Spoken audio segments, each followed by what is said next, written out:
This is KSP Breaking News, the hottest and the craziest news from the Kerbal attempts to reach the stars and dominate the solar system.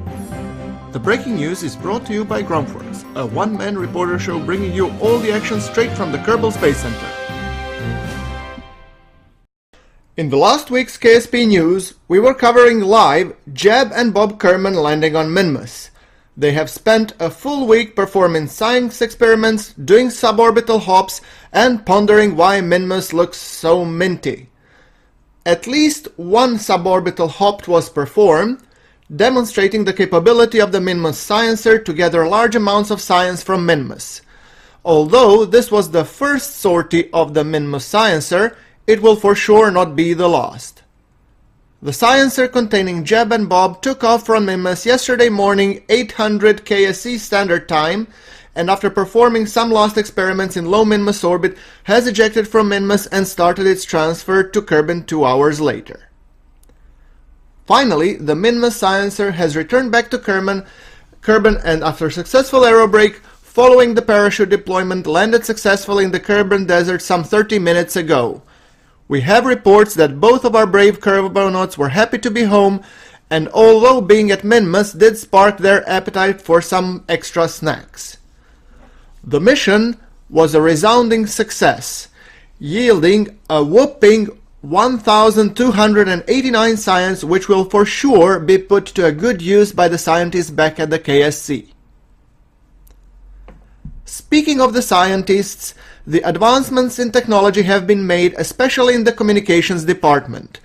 Following the last month's fiasco that was initial Duna interplanetary probe, the scientists have been working over the clock to ensure better coverage, and longer range antennas and relays were developed, and thus the RA2 relay antenna was born. In addition, science advancements have also been made in the realm of the propulsion systems, where scientists have been fiddling with nuclear motors to hoping to uncover the secrets of the high ISP propulsion, or at least improve their tan and green glow. This has resulted in the discovery of the first Nerva atomic motor. The engineers have decided to scrap the initial Duna probe design, and due to the additional contract requirements, which required sending specific data from the surface of Duna, concluded to start from scratch and create a new combo Duna Explorer/Lander probe.